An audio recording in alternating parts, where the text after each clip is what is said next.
my name is Jennifer and welcome to my library. I'm a chaotic neutral mechanical engineer who's really into permaculture and wants to talk about books. So let's talk about books. Today, we have the mid-year book freakout tag. So I think I'm gonna have to release this video before other videos where I explain the situation. My cat Gordon had been very sick. We thought he was going to die. He is now at maybe 80 to 90% of how he was before. He is still very likely dying because he does have kidney failure or kidney disease, and he's just not gonna recover.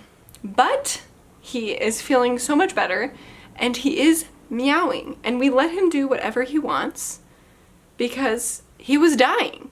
It's hot. So this video is important to me because I started this channel at about this time last year doing way more consistent bookish content. This had kind of been an abandoned channel where I didn't really know what I was doing. I'd always done a lot of book content, but I came back with a focus, and one of the first videos that I did was a mid-year book freakout tag. So let's do year 2, baby! So the day that I'm filming, it is June 28th, and by today I have read 63 books. This includes everything from adult fiction, nonfiction, children's picture books, manga, a whole slew of different length and complexity of work. So just don't compare yourself to me or others when the number seems high. There's a lot going on. There's also different lifestyles. So don't worry if you've read much less than me or much more than me. We're all different people, and that's what makes things fun and interesting. My favorite book of the year so far, I just finished reading a book that could contend for this spot so far. And it's so recently fresh in my mind that it's a little hard to be objective. The other book that was so good that I read this year, I read at the very beginning of the year. So let me just talk about both of them real quickly. So a book that I read at the beginning of the year that was so good and so impactful for me was Helen Hoover's The Gift of the Deer. So this book I picked up at a thrift store, and it just had the cutest little cover, and I was like, this seems fun. This is a nature memoir about a woman and her husband. They live in a cabin in the woods, and there is a sickly deer that comes to their doorstep. I think it was Christmas Eve. It was either Christmas Eve or Christmas Day. There's this very sick deer who comes to them starving, and they help him out. And this is the story of their relationship with this deer. It was so beautiful and gut-wrenching. This book made me sob. There's a reading vlog for this book. It was so impactful, so well written. It discusses very interesting things for me. I think if you are interested in permaculture, if you're more interested in the natural world, in nature, you might find some relatability in this. And again, it was just so beautifully written.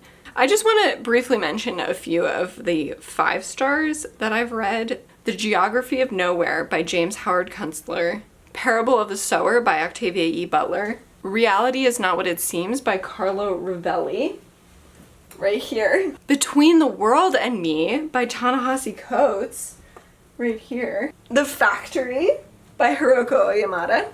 And then the other book in contention for this title currently of favorite book of the year so far is Dark Princess by W.E.B. Du Bois. I just read this recently.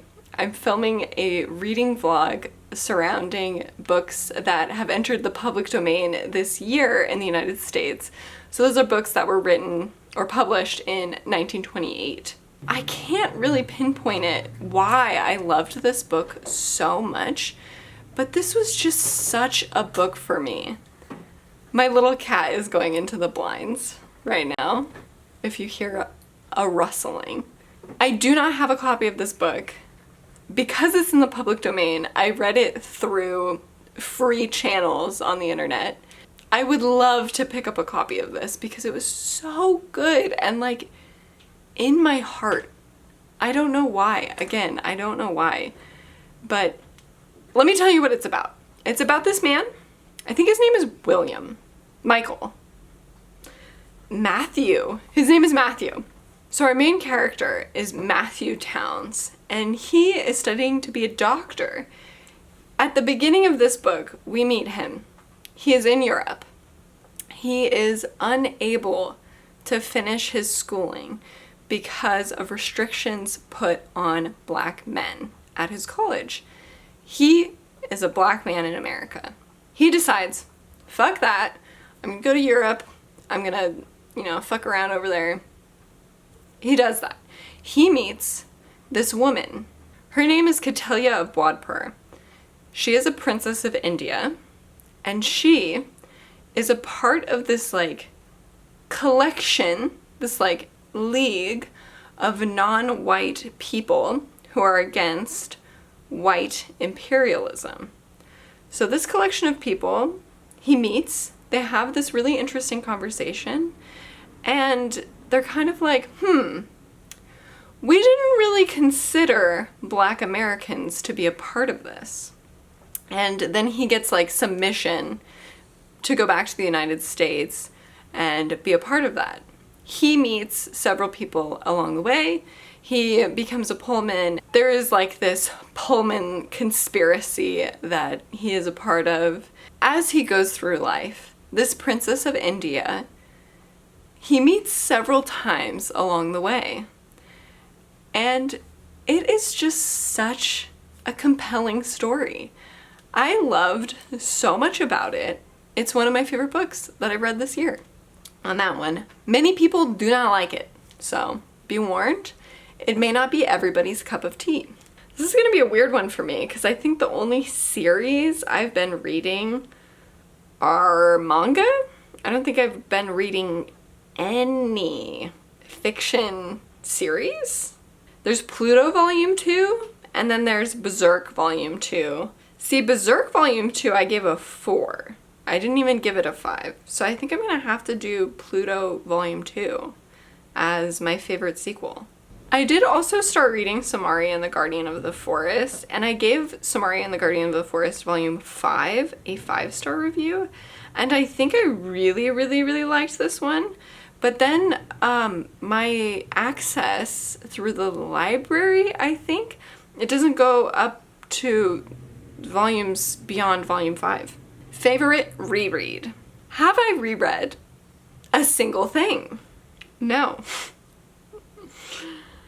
The answer is no. I haven't reread anything this year. I don't know what to tell you. Should I do a reread vlog? Probably. I should probably do a reread vlog. Favorite new genre. I'm tempted to say D&D inspired manga. I have watched Delicious in Dungeon, the anime.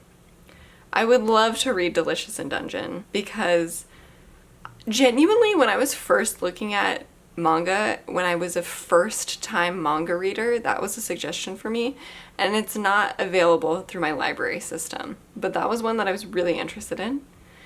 And I just now started reading Frieren. I am so down for anything that feels like a D&D campaign. New release. Ooh, I know one that was a new release, and it was one moment.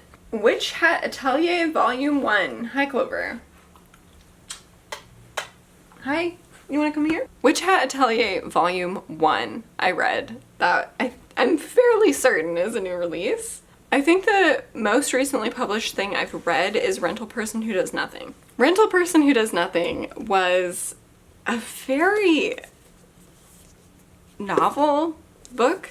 It is kind of written by Shoji Morimoto, but there's this note at the beginning where, because he's somebody who does nothing, he was simply asked questions and he responded.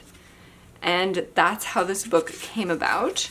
So it was written by other people who like interviewed him. It also includes like some of his tweets and stuff, so he did do that labor. But it's about this guy who starts a service through Twitter of, I am a person who is willing to do nothing for you. It's not like a paid service, but he requires the cost of travel and I think the cost of food. So you might invite him to like sit next to you at a baseball game, and there's like no expectation. That's like one of the big themes, is he wants to have no expectation of him. So he's had some really interesting experiences through this service, and he also tries to do things that like he'll be interested in. It's a big book for your own happiness and doing things like outside of the capitalist system. It's a very interesting book. Most anticipated releases. I'm not hot on these trends. I'm not a new release gal, but I remember last year when I was doing my favorite authors of 2023, one of the books that I read and absolutely loved was The Mountain and the Sea by Ray Naylor. And at that time, I had seen that Ray Naylor was going to come out with a novella, and I feel like that must be out by now. The Tusk of Extinction was published in January of 2024. But this is the only new release that I actually know about. Most disappointing. I was really disappointed by Red Mars by Kim Stanley Robinson. So this is a book that ever since I learned about this series, I thought this will be so up my alley. This is me. This is me in a book. It's big, it's chunky, and that's not so much me. But terraforming? Ooh. Ooh. Love it. Into it. So excited for it. I just had such a big disconnect with this book. The moment I knew that I had a big problem with this book was when I realized that there were critical people dying. And I didn't care at all. I had a huge disconnect with the characters in this book. My little cat is hissing at my other cat, and he's just trying to walk around her, and she's like really upset. But she's like not moving, and he's just sitting there. This is a power play. Guys, can we get along? This was a disappointment because I had such high expectations. There were some really cool parts of it, but in no way was I as engaged with this book as I needed to be. No, just this was not for me. This was not for me. And I thought this was gonna be me. Oh God. For biggest disappointment, I have to mention A Misfortune Free Man. This was the worst book that I've read. It was so bad. It just, okay, you have a topic, slavery. It's a children's book. This was written in the 1950s, so that's a little concerning, but it won a Newbery. This book justifies slavery. It's bad. It shouldn't be read by anybody. Biggest surprise. So for biggest surprise, I'm going to say Reality Is Not What It Seems by Carlo Rovelli.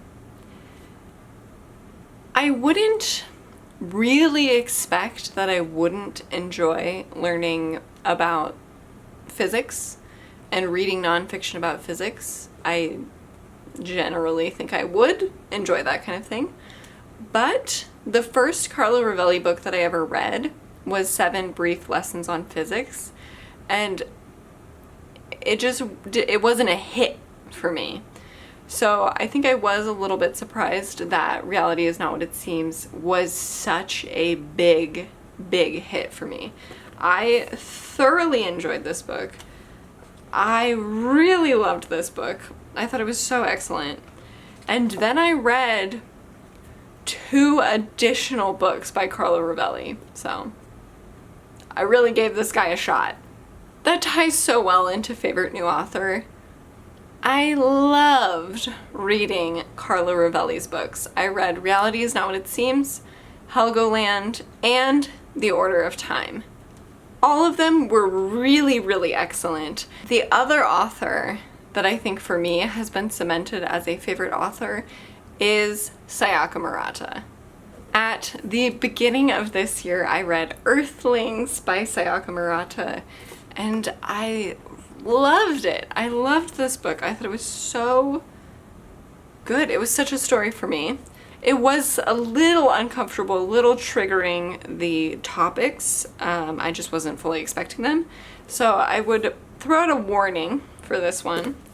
And then Convenience Store Woman I read last year. I think I read this last year.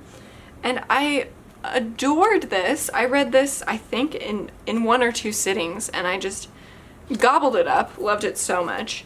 And I would love to read more of her work. I think I really vibe with her as an author.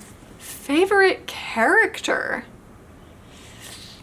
I always feel weird about character questions because I feel like somehow I'm like not a character girly, like I'm like a concept girly, so it's a little hard. I read Strange Interlude very recently. And fuck, I don't even remember her name. See, I'm so bad with characters. I think her name is like Rita or like Marta or something like that. Maria. What is the character in Strange Interlude? Nina! I really loved Nina in Strange Interlude. Her thoughts. I thought she was just so articulate in her own head in such a beautiful way. And she's very troubled. She does a lot of crazy things. But she was so cool. She was so cool. Strange Interlude is about a woman, Nina, who has a few men who orbit around her. When she's a young woman, she was engaged to a man named Gordon, who went and died in World War I. And it really affects her. And you can see it through her life. She has these regrets. And she has this profound grief around this. I love her. I think her. Book that made me cry. I already mentioned it. This book made me sob, cry so much for The Gift of the Deer. And I also think that Earthlings made me cry, or at least very close. I don't think anything else made me cry. Book that made me happy? The Gas We Pass, The Story of Farts. Yeah, why not? Fuck it. Very specifically, there's an illustration. Well, let me get into frame. Very specifically, there's an illustration of a little cat farting that I love. Boop! How could that not make you happy? I love children's books. I wish I read more. I should go to the thrift store this weekend and pick up some children's books because that seems like a really wonderful way to spend some time, honestly. Most beautiful book I bought. I think this is the most beautiful book I've gotten this year. I got it from a thrift store. I just think it's so beautiful, and it kind of looks like a VHS. It has a very nostalgic look about it. The way that it's worn is very beautiful, and it's such a vibrant color. And then there's also like kind of a misalignment, so it's got that like red-blue shift. I just think isn't this so beautiful? I haven't read this yet. Book I have to read by the end of 2024. I'm gonna say Anne of Green Gables. I'm currently reading this book, but I have, in the past, gotten halfway and stopped reading it. And I would love to get through Anne of Green Gables because I have been adoring this book. I had adored this book, and I just never finished it. And I think this could be one of my favorite books if I could just read the whole goddamn thing. So I'm gonna say I have to read Anne of Green Gables. Favorite video I've made this year? Hi, Gord. Look at him! He's alive! I have to say, I've really enjoyed having my reading vlogs recently. They've been really comforting to be able to look back on in some way. I found those really good. So, like a cozy winter reading vlog.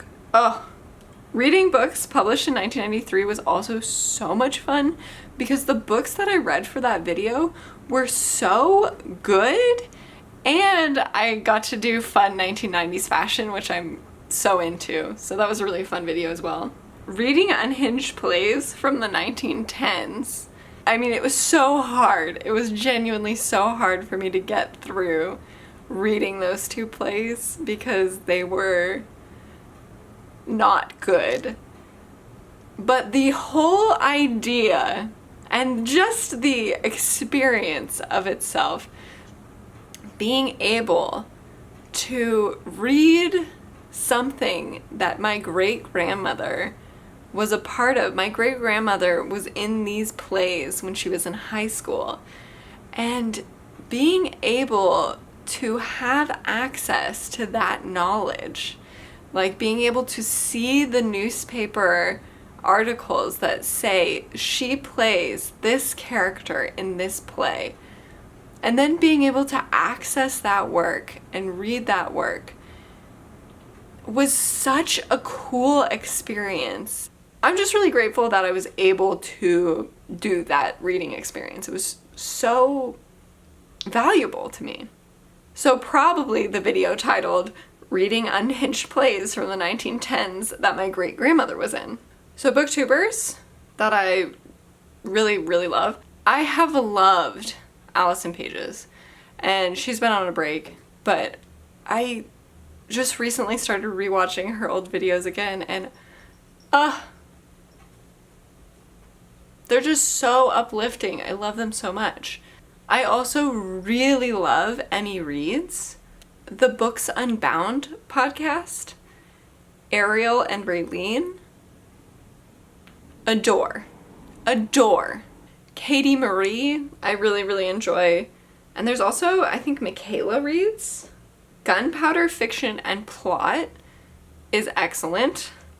Really for things that you might not hear about through other booktube is my experience, at least. Oh, guys, I'm tired. I have to feed the animals. I have to feed myself. I have to do yard chores. Thank you so much for watching. I am so grateful to all of you who have subscribed in the last about year since I've started this channel. You don't know how much it means. It means so much. It means so much to read beautiful comments, beautiful recommendations, to know that there's something resonating with you is so nice. I really appreciate it. I've been somebody who has put out YouTube videos to an audience of, I'm gonna be real, literally nobody, where I'm the only person who's watched my video like 3 times. So it really means a lot that you're here, that you're around. Your girl's been through it before. And I love talking about books.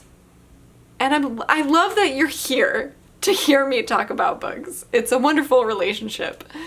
So again, thank you so much. If you enjoyed this and you think somebody else would enjoy it, please consider sharing it with that friend. Consider liking and subscribing, and I will be back again soon.